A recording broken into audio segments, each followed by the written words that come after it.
টুকরো কাপড় দিয়ে বানিয়ে নিলাম মেয়ের জন্য গরমের সুন্দর একটা আরামদায়ক জামা। হ্যালো ভিউয়ার্স, আসসালামু আলাইকুম। সবাই কেমন আছেন? আশা করি আলহামদুলিল্লাহ আপনারা সবাই ভালো আছেন।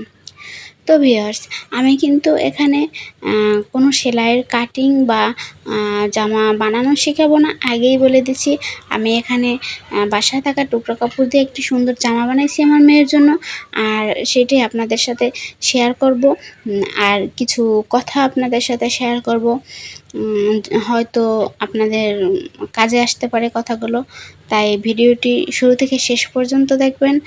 আর যদি আমার ভিডিওগুলো ভালো লাগে, অবশ্যই নিত্য নতুন ভিডিও পাওয়ার জন্য আমার চ্যানেলটি সাবস্ক্রাইব করে দিয়ে রাখবেন, পাশে থাকা বেল আইকনটি বাজিয়ে দেবেন এবং ভিডিও ভালো লাগলে লাইক করে দেবেন।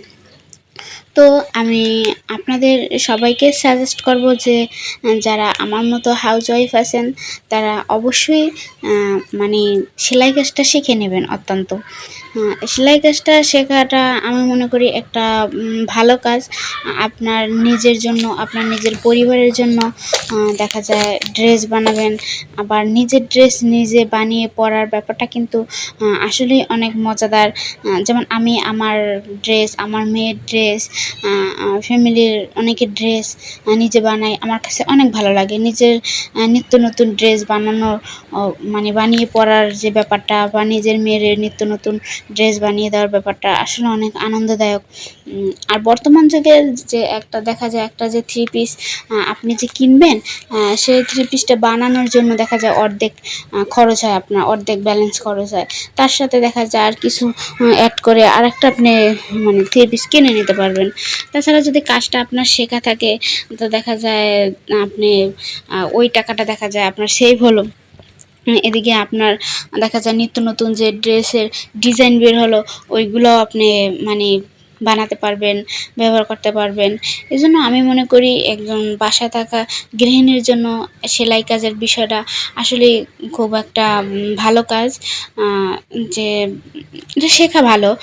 আপনারা এই শেখার জন্য দেখা যায় ইউটিউবে অনেক শেখানো ভিডিও চ্যানেল আছে, ভিডিও আছে, সেখান থেকে শিখে নিতে পারেন। অনেকে আছে আবার যে ভিডিও দেখে শিখতে পারে না, ওটা মানে বোঝে না, অনেকেই পারে না। তাদেরকে বলবো যে আপনারা যে আশেপাশে যে কোথায় শেখায়, অনেকেই আজকাল কাজ শেখায়, তাদের কাছ থেকেও শিখে নিতে পারেন। দেখবেন আসলে অতটা কিন্তু কঠিন না যতটা কঠিন আপনারা ভাবেন। সেলাই কাজটা কিন্তু একদমই সহজ, একটু মাথায় নিলেই হয়। একবার আপনি একটু ধরতে পারলে দেখা যায়, একটা কাজ ধরতে পারলে তারপর দেখা যায় যে আপনি পরবর্তী যে যত নতুন ড্রেসের ডিজাইন আছে আপনি দেখলেই পারবেন যে না, হ্যাঁ এটা আমি পারবো। মানে একদম সহজ, শুধু একটু মনোযোগ দিয়ে মানে দেখলেই হয়।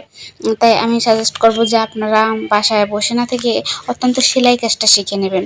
তো ভিউয়ার্স, দেখেন আপনাদের সাথে কথা তালে তালে আমার মেয়ের ড্রেসটা বানানো হয়ে গেছে। আমার মেয়ের ড্রেসটা কেমন হয়েছে অবশ্যই জানাবেন। এটা কিন্তু আমি অন্য একটা ড্রেস বানানো থেকে মানে এক্সট্রা একটু কাপড় নিয়েছিলাম, সেই কাপড়টুকু দিয়ে এই যে মানে জামা বানিয়ে দিলাম আমার মেয়েকে। উপরের কাপড়টুকু ছিল সেলোয়ারের, নিচেরটা ছিল জামার। তো আমি আমার মায়ের জন্য ড্রেস বানাইছি, সেখান থেকে বাড়তি কিছু কাপড় আনাইছি। তো সেই কাপড় থেকে আমি এভাবেই কারোর জন্য, আমার নিজের জন্য ড্রেস বানালেও আমি একটু বাড়তি কাপড় নিয়ে আসি, যা বাকি টুক দিয়ে আমার মেয়ের জন্য একটা ড্রেস বানানো যায়। তো এখন থেকে আমি যতগুলো ড্রেস বানাবো অবশ্যই আপনাদের মাঝে শেয়ার করব। আপনারা আমার সাথে থাকবেন। ধন্যবাদ।